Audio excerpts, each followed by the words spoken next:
about some more important topics of new chapter, which is chapter number 8, class 12th Maharashtra board session 1. Now let's get started with this. तो हमारा आज का जो chapter है वो है respiration and circulation. So now 8th chapter is about respiration and circulation. तो हम इसमें क्या पढ़ेंगे exactly कि what is the meaning, पहले तो हम meaning देखेंगे चैप्टर का, ठीक है, कि respiration का मतलब क्या है, circulation का मतलब क्या है. Then we'll follow a topic one by one. Okay, तो देखते हैं, start करते हैं. तो हर respiration. So आप जब respiration के बारे में सुनते हो तो respiration को देख के आपको पहला क्या आता है दिमाग में कि इसका मतलब क्या है, exactly क्या है. सबको पता है यहाँ पे respiration के बारे में, right? तो इसका exact मतलब क्या है, मतलब आपके दिमाग में क्या आ रहा है. It is about breathing, है ना, related to breathing.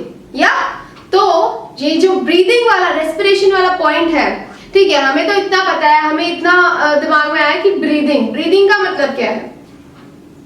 ब्रीदिंग का मतलब इनहेल एंड एक्सहेल करना, राइट. तो एक्सचेंज ऑफ गैसेस जो होती हैं हमारे एनवायरमेंट से, ठीक है, बॉडी में, तो यहाँ पे ये किस में आता है, इट कम्स इन ब्रीदिंग. ठीक है, तो ब्रीदिंग तो हमें इतना पता है. Now let's see what is respiration. So respiration का हम डेफिनेशन पढ़ेंगे यहाँ पे. व्हाट इज इट, लेट्स सी.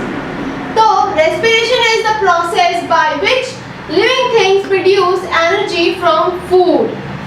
हमारा respiration जो है, it is actually a process where the living things of course respiration उनमें ही होगा जो जिंदा होंगे, right? non living thing में तो होगा नहीं, बिल्कुल नहीं होगा, obvious सी बात है. तो respiration किस में हो रहा है, living thing में हो रहा है, ठीक है.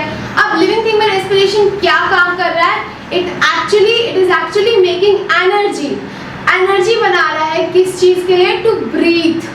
ठीक है, तो रेस्पिरेशन का जो पार्ट है वो पता है कहाँ होता है, ये जो प्रोसेस है ये एग्जैक्टली होता क्या है. जैसे ब्रीदिंग हम किससे करते हैं, हम नोज से करते हैं breathing, right. Inhale exhale. But respiration का जो प्रोसेस है वो कहाँ होता है, it is actually done in the lungs. या तो हमें ये जो नोज का पूरा कनेक्शन है रेस्पिरेटरी ट्रैक को लेके, इट इज एक्चुअली लंग्स. तो रेस्पिरेशन का जो प्रोसेस है वो कहाँ होता है, इनसाइड द लंग्स. तो लंग्स में क्या हो रहा है, ठीक है, हमारा ये लिविंग थिंग में प्रोसेस हो रहा है and then the energy is producing, and वो क्या कर रही है, एनर्जी दे रही है किस चीज के, to respire, to breathe, to stay alive, right. तो this is about respiration guys. तो अब हम देखेंगे, चलो हमने बोला कि रेस्पिरेशन का मतलब कि to produce energy, and to मतलब जो प्रोड्यूस कर रहा है एनर्जी वो प्रोडक्शन करके क्या हो रहा है, यूटिलाइज कहाँ हो रहा है, इन ब्रीदिंग. ओके, हमने ब्रीदिंग का पढ़ा कि क्या है वो, एक्सहेल एंड इनहेल. या क्लियर विद दैट. अब आते हैं थोड़े से डिफरेंस पे. तो अब आपको पता रहना चाहिए कि there is some difference between the word respiration process and the word breathing process. ठीक है, ये दो अलग अलग थोड़े अलग प्रोसेस है. कैसे अलग होते हैं ये देखते हैं. ठीक है, so let's start with this. तो हमारा first is breathing and the next one is respiration. तो इन दोनों के बीच में डिस्टिंग्विश करते हैं सो दैट हमें पता चले, क्लियर होए कुछ पॉइंट्स कि क्या है. ठीक है, तो ये क्विक रिवीजन टाइप हो गया आपका. क्विक रिवीजन करते हैं, देखते हैं क्या है. So the first point about breathing is it is a process, it is a physical process of exchange of gases. या अभी हमने जो बोला, so actually it is a physical process. Physical क्यों बोल रहे हैं, क्योंकि we are doing it like physically, like ये जो हो रहा है, ये प्रोसेस हो रहा है, that is a voluntary process, है ना. वॉलेंट्री मतलब क्या बोल सकते हो आप, कि you can hold the breath को आप क्या कर सकते हो, होल्ड करके रख सकते हो सम सेकेंड्स, सम मिनट्स, है ना. जिसकी प्रैक्टिस और ज्यादा होगी वो मिनट्स के लिए भी कर सकते हैं, ऑब्वियस. तो बट हम कैसे कर सकते हैं, हम कुछ मिनट्स, हम कुछ सेकेंड्स के लिए कर सकते हैं, right. So it is up to practice. तो प्रैक्टिस जितनी होगी उतनी आप ब्रीथ को होल्ड करके रख सकते हो. बट आते हैं नेक्स्ट पे, ठीक है. So this is respiration. Respiration देखते हैं क्या है. It is actually a chemical process that takes place at cellular level, produces energy. अब ये कहाँ होता है, this is a chemical process. ठीक है, सो हमने ब्रीदिंग क्या बोली, फिजिकल प्रोसेस है जो हमारा वॉलेंट्री एक्शन में भी आ सकता है. Means you can guess that कि हाँ वॉलेंट्री एक्शन में हम इसको क्यों ले रहे हैं. इट इज नॉट लाइक कि हम उसको स्टॉप कर सकते हैं, but we can hold the breath, right. But ये जो प्रोसेस है। अब मैंने वॉलेंट्री का क्यों बोला, वॉलेंट्री एंड इनवॉलेंट्री हमें पता है। सो ये जो रेस्पिरेशन का प्रोसेस है ये क्या करता है, it is a chemical process, produce energy produce करता है, राइट। तो ये प्रोसेस रुक सकता है क्या हमारे अंदर, हम बोलेंगे रुक जाओ, रुकेगा नहीं, राइट। तो ये जो रेस्पिरेशन है जिसमें केमिकल प्रोसेस हो रहा है, chemical process to produce the energy in the body, okay, inside the lungs, तो ये कैसा है, ये कौन सा प्रोसेस है, it is an involuntary action या इनवॉलेंट्री प्रोसेस बोल सकते हैं। ये आपके हाथ में नहीं है, you can't hold the respiration, ठीक है, but you can hold the breath. तो यहाँ पे this is the difference between respiration and breathing. Breathing is a physical activity and respiration is a chemical process, okay. The next one is, अब देखते हैं यहाँ पे थोड़ा सा और फॉलो करते हैं, what is it, inhaling oxygen and exhaling carbon dioxide. First exchange की बात किया तो क्या होगा, ऑक्सीजन इनहेल हो रहा है और कार्बन डाइऑक्साइड एक्सहेल हो रहा है, यस। सो अब इसमें नेक्स्ट पॉइंट पे आते हैं, which is next point, there is no production of energy in this process. अब आप ब्रीथ कर रहे हो, ठीक है, आपने ब्रीथ किया, आपने सांस लिया, ऑक्सीजन अंदर गया, कार्बन डाइऑक्साइड बाहर, ऑक्सीजन अंदर, कार्बन डाइऑक्साइड बाहर। इस ब्रीदिंग वाले प्रोसेस में कोई एनर्जी प्रोड्यूस नहीं हो रही, ठीक है। तो यहाँ पे ये हो गया हमारा ब्रीदिंग के बारे में। Next point on respiration is, it is a process of breaking down glucose to produce energy. अब देखो, रेस्पिरेशन को खाना चाहिए, फूड चाहिए एनर्जी प्रोड्यूस करने के लिए, राइट। तो यहाँ पे जैसे हमने इसमें बोला, इस डेफिनेशन में बोला रेस्पिरेशन के कि एनर्जी फ्रॉम फूड, ये कहाँ से एनर्जी मिल रही है रेस्पिरेशन को, फ्रॉम फूड। तो फूड से क्या मिल रहा है, इसे ग्लूकोज मिल रहा है। ग्लूकोज को जो ब्रेक डाउन होता है, ब्रेक डाउन करता है ये, and then it produces energy to breathe and all, okay, and do the rest of the action, rest of the process of the life. So यहाँ पे रेस्पिरेशन का ये मतलब है एंड ब्रीदिंग का मतलब ये है। सो ये क्लियर हो गया हमें, ठीक है, हमें डिफरेंशिएट क्लियर हो गया है। सो अभी हमारे माइंड में क्लियर हो गया होगा कि हाँ, breathing is little bit different than respiration. बात एक ही है, पॉइंट इज कि ब्रीदिंग और रेस्पिरेशन एक ही ट्रैक से हो रहे हैं, ठीक है, बट जब तक रेस्पिरेशन नहीं होगा बॉडी में, यू कांट ब्रीथ, राइट। जब तक केमिकल प्रोसेस नहीं होगा बॉडी में, you can't breathe, you can't inhale and exhale.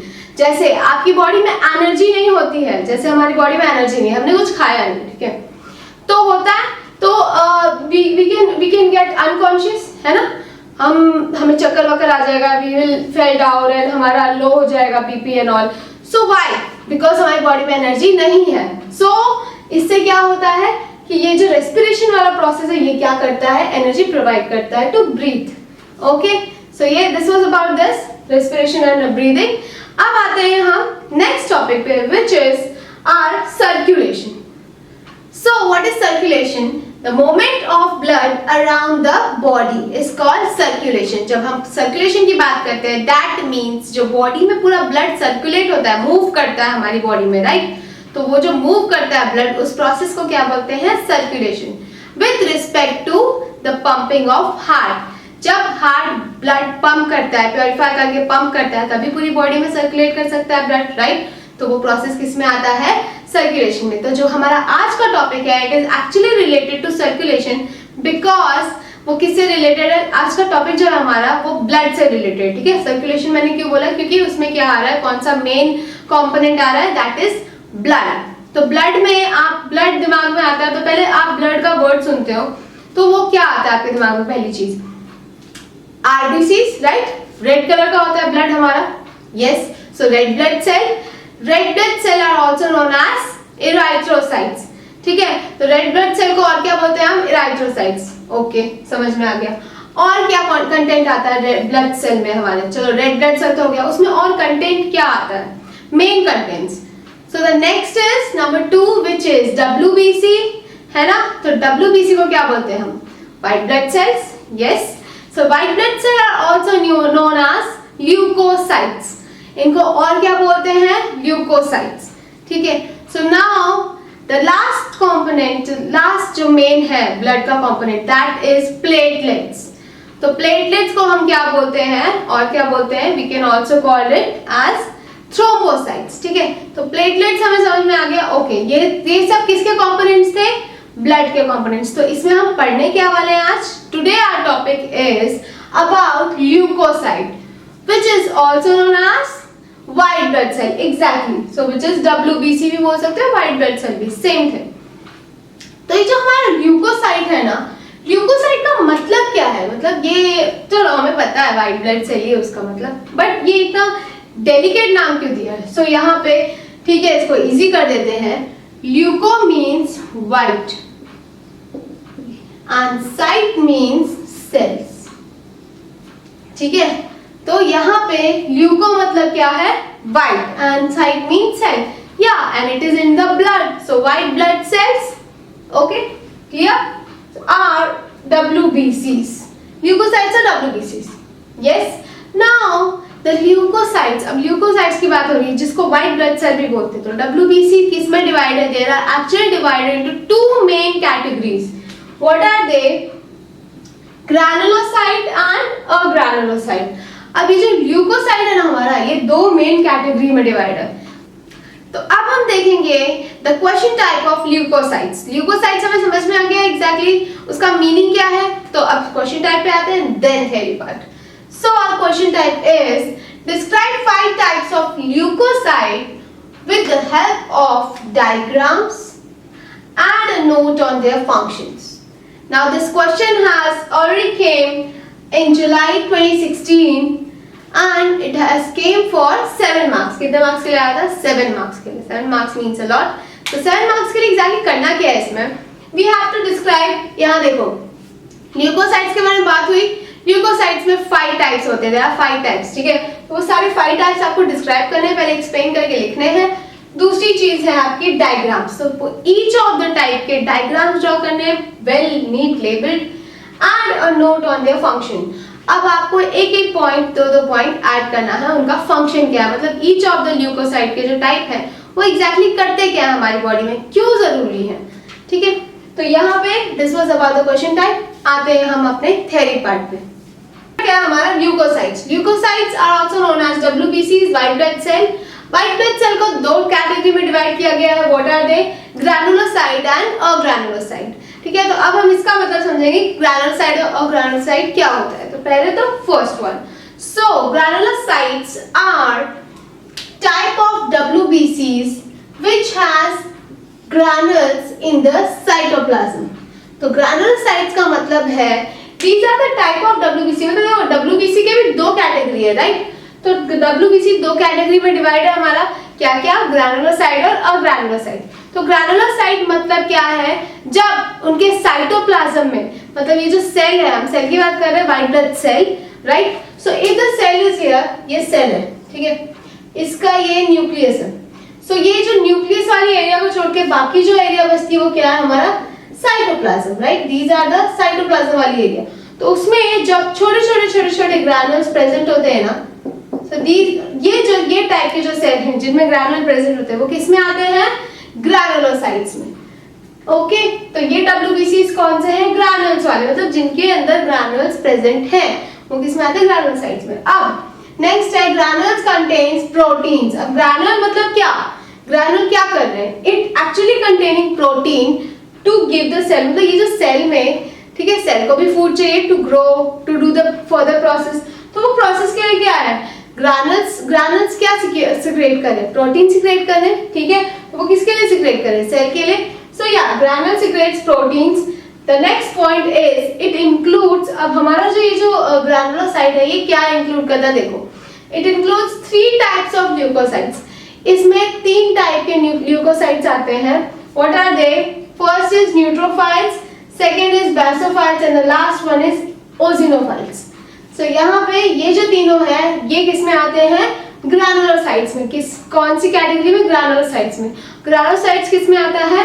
WBC में। ओके, तो यहाँ ये जो तीनों है इनमें क्या प्रेजेंट होता है? इन तीनों के सेल में क्या प्रेजेंट होगा? छोटे ग्रैनुल्स प्रेजेंट होते हैं इन द साइटोप्लाज्म। ओके, तो यहाँ पे ये तो हमें समझ में आ गया। Now let's come on the first one which is coming on neutrophils. Let's start with that. So So neutrophils act as a immune system's first line of defense. Means neutrophils is one of the component जो immune system में सबसे ज्यादा major component बोलते हैं ना, major component है, okay, immune system को strong रखने के लिए. So इसके points पे आते हैं जिससे हमें clear होगा कि ये exactly और क्या क्या करता है और इसका structure कैसा है. तो they make up around 60% of WBCs. मतलब WBC जितना भी total है white blood cell हमारी body में उसका सिर्फ 60%, सिर्फ मतलब of course more than half, तो 60% किसका होता है, कौन कब्जा करके रखा है, न्यूट्रोफाइल्स. ठीक है, तो न्यूट्रोफाइल्स का ये हो गया. Next are spherical. अब ये कैसे होते हैं, स्पेरिकल इन शेप होते हैं. ठीक है, next responsible for destroying pathogens through phagocytosis. अब यहाँ पे बोल रहा है कि it is responsible for destroying pathogen. Destroying pathogen, pathogen का मतलब होता है बच्चों द हार्मफुल एजेंट्स. मतलब आपकी बॉडी में जब हार्मफुल एजेंट्स एंटर करते हो उनको किल करने का काम, उनको डिस्ट्रॉय करने का काम कौन करता है, हमारा न्यूट्रोफाइल सेल. तो यहाँ पे न्यूट्रोफाइल सेल तो डिस्ट्रॉय करता है, बट उस प्रोसेस को क्या बोलते हैं, उस प्रोसेस को बोलते हैं phagocytosis. Phagocytosis, phago means pathogen, जो हमारा जो बाहर से फॉरेन प्रोडक्ट आ रहा है बॉडी में, हार्मफुल प्रोडक्ट आ रहा है बॉडी में, और साइटोसिस मतलब उसका डिस्ट्रॉय, उसका डिस्ट्रक्शन करना, मतलब उसको कट करना, मार देना, किल कर देना. ठीक है, next is pus is mixture of dead neutrophils, dead microbes and dead tissues, मतलब डैमेज टिश्यूज. सो यहाँ पे पस जो होता है ना, व्हेन यू गॉट हर्ट, ठीक है, आपको कहीं पे चोट लगी है तो उसमें देखो जब इन्फेक्शन होता है तो एक पस क्रिएट होता है, पस आता है उसमें. ठीक है, तो वो जो पस होता है उसमें एग्जैक्टली वो क्या कंटेन करता है, इट एक्चुअली कंटेन्स डेड न्यूट्रोफाइल्स. सबसे ज्यादा मात्रा उसमें न्यूट्रोफाइल्स की होती है जिसके बारे में हम बात कर रहे हैं. नेक्स्ट है dead microbes and damage tissues.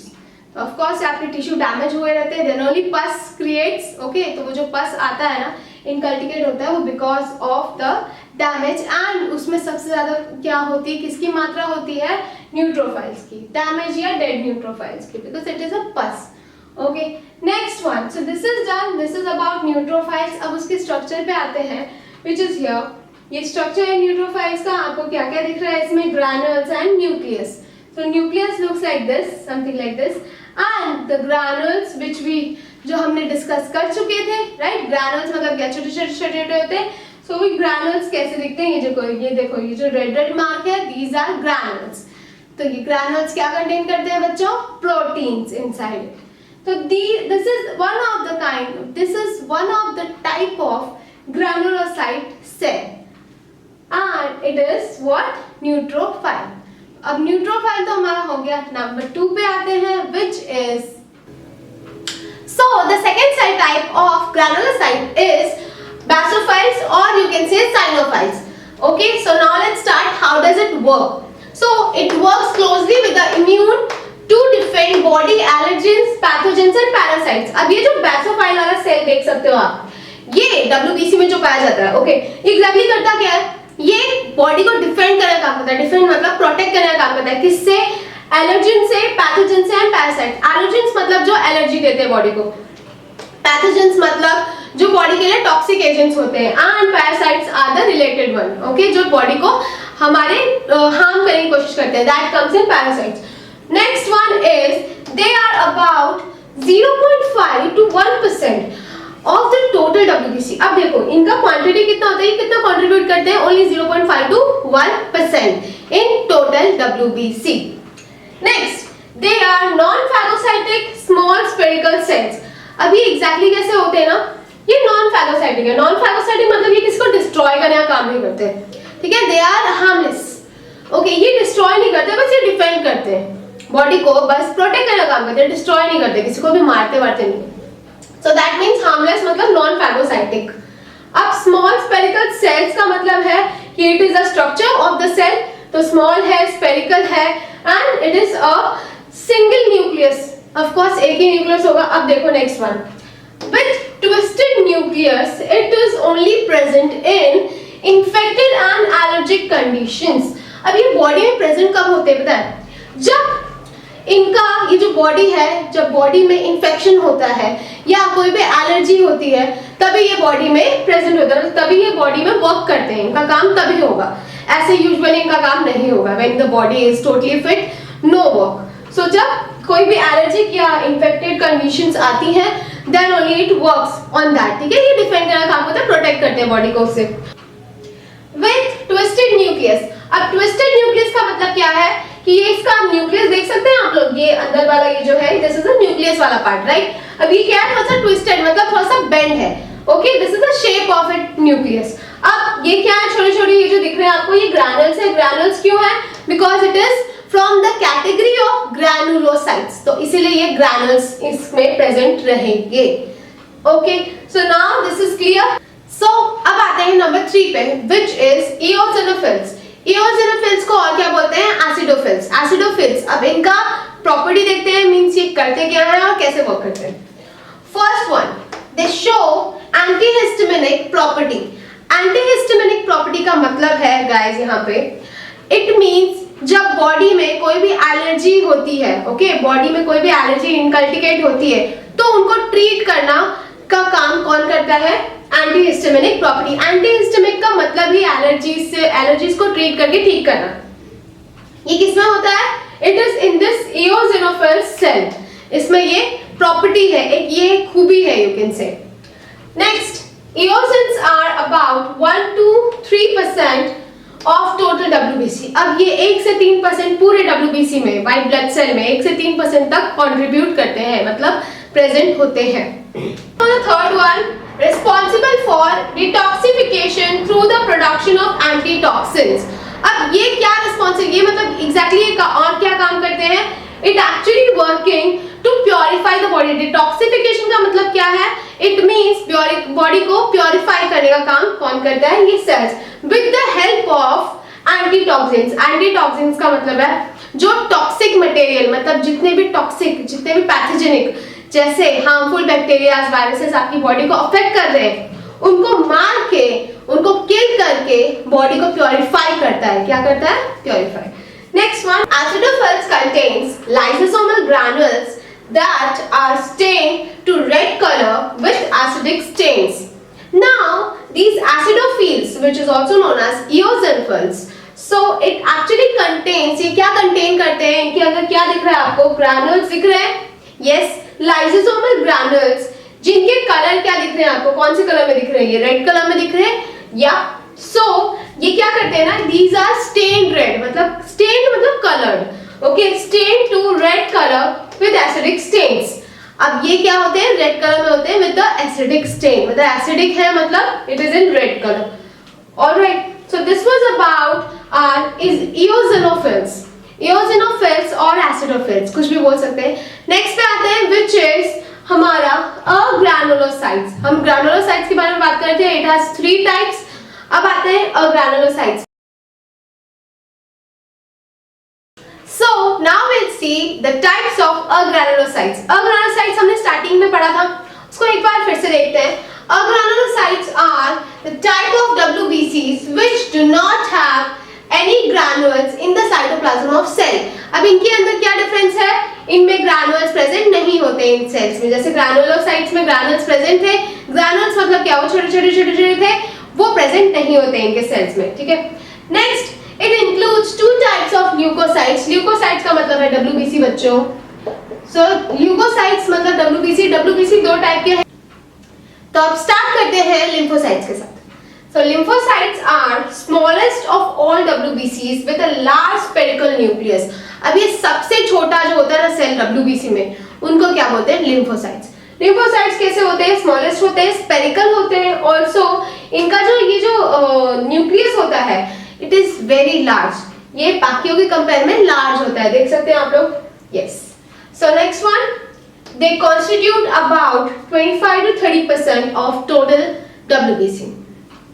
अब ये जो है हमारा लिम्फोसाइट, ये 25 से 30% पूरे WBC का, 100% होता है, 100% में से 25 से 30% ये कंसिस्ट करता है, मतलब ये पूरा रहता है उतना, ठीक है, कंट्रीब्यूट करता है अपना space. Next one, which is there are 2 types of lymphocytes. अब दो टाइप ऑफ लिम्फोसाइट मतलब ये जो सेल होते हैं ये दो टाइप के होते हैं। इट लुक्स द सेम, ऐसे दिखते हैं बट दो टाइप के होते हैं। कौन कौन से? B lymphocytes and T lymphocytes. अब जो बी लिम्फोसाइट है ना वो एग्जैक्टली क्या है, मतलब यहाँ पे भी इसके दो कैटेगरी डिवाइड है, एक बी है एक टी है।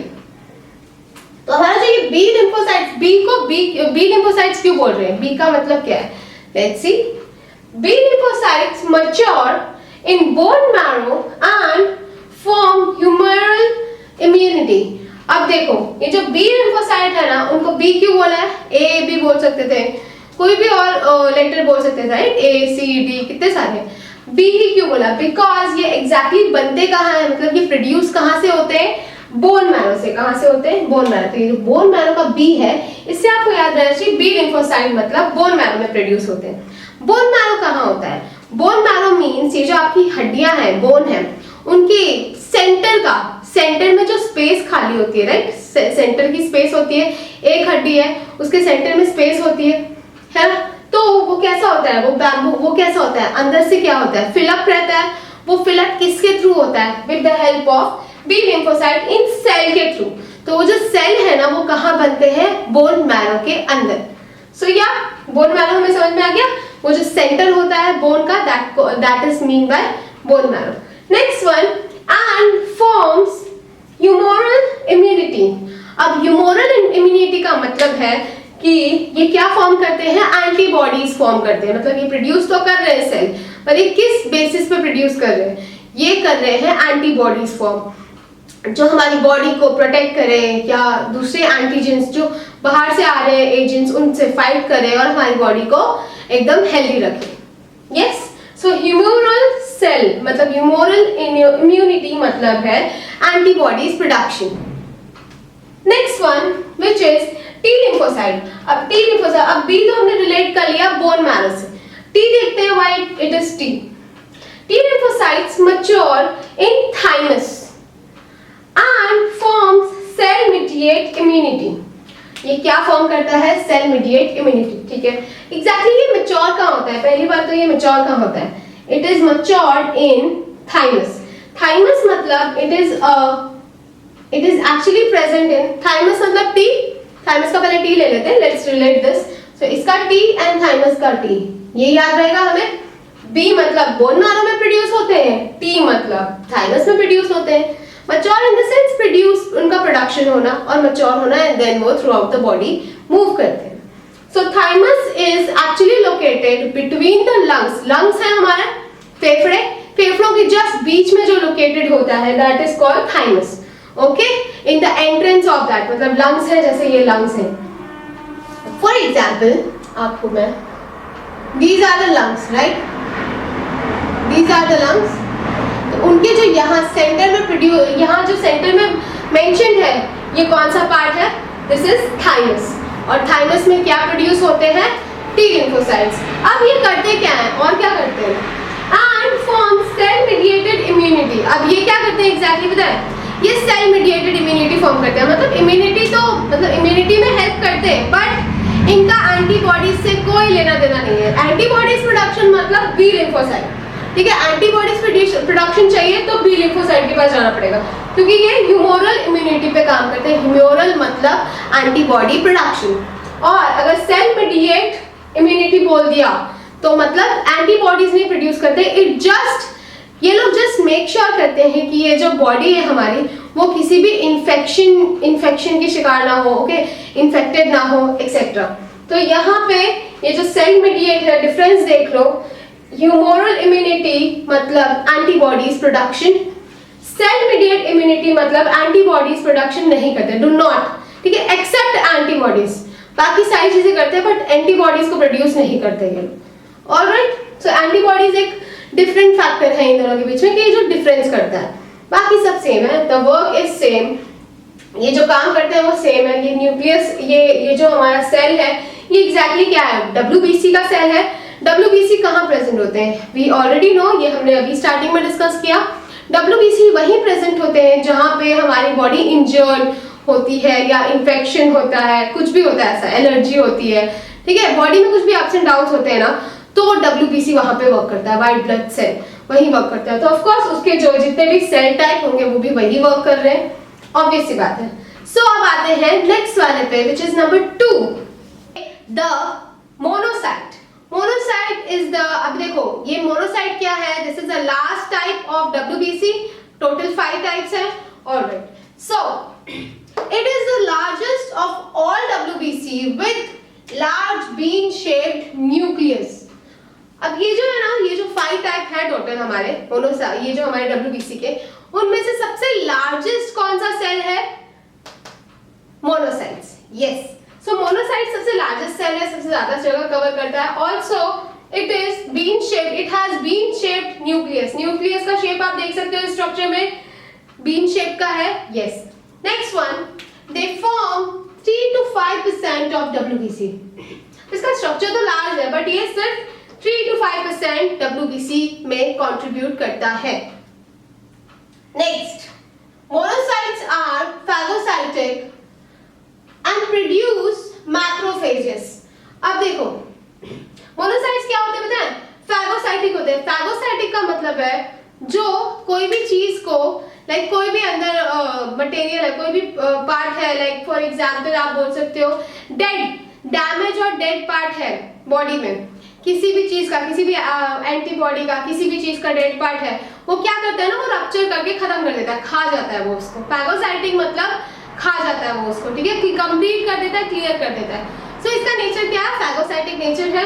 ओके, एंड प्रोड्यूस क्या करता है ये? माइक्रोफेजेस। माइक्रोफेजेस मतलब मैक्रोफेजेस क्या करते हैं एग्जैक्टली? सारी जो डैमेज पार्ट, डिस्ट्रॉयड पार्ट होते हैं उनको खत्म कर देते हैं खा के, लाइक जो वेस्ट मटेरियल होता है, वेस्ट मटेरियल को खा के खत्म कर देते हैं इन्फेक्शन में। ओके, जैसे इन्फेक्शन हो रहा है, एलर्जीज हो रही है, कुछ भी हो रहा है, उनका ऑफकोर्स उनका ट्रीटमेंट होगा। ट्रीटमेंट के बाद क्या होता है? ट्रीटमेंट में ये वेस्ट मटेरियल भी आता है, राइट? तो वेस्ट मटेरियल को खाने का काम कौन करता है? खत्म करने का काम कौन करता है? मोनोसाइट्स। यस, अब नेक्स्ट पे आते हैं which is they destroy bacteria, dead और डैमेज टिश्यूज। अभी क्या क्या डिस्ट्रॉय करता है? ऐसे नहीं बॉडी के पार्ट को डिस्ट्रॉय कर देगा, no no no no, body के पार्ट को नहीं, बॉडी के पार्ट में जो चीजें आ रही है बाहर से, फॉरेन पार्टिकल्स आ रहे हैं, उनको डिस्ट्रॉय करने का काम करता है। तो दे डिस्ट्रॉय बैक्टीरिया, ठीक है, जो हार्मफुल बैक्टीरिया आ रही है, डेड और डैमेज टिश्यूज। टिश्यूज जो डेड हो गए, डैमेज हो गए, सेल्स जो डेड हो गए, जो वर्क नहीं कर रहे हैं, उनको क्या करता है ये? डिस्ट्रॉय करने का काम करता है by the process of phagocytosis. So here it means कि एग्जैक्टली क्या करता है ये वाला सेल, मोनोसाइट वाला सेल क्या करता है? डिस्ट्रॉय करता है बैक्टीरियाज है, जो भी हमारे हार्मफुल बैक्टीरियाज बॉडी में जो भी एंटर करते हैं उनको डिस्ट्रॉय करने का काम करता है, और जो टिश्यू डेड और डैमेज हो जाते हैं उनको खत्म करने का, उनको क्लियर करने का काम करता है बॉडी से। Alright, so this is the work of अपना monocytes and it was from granulocytes and this was all about WBC। WBC मतलब व्हाइट ब्लड सेल, जिसको हम ल्यूकोसाइट्स भी बोलते हैं। Yes, alright, so this is it. Please keep revising and I will see you in the next session. Till then, take care.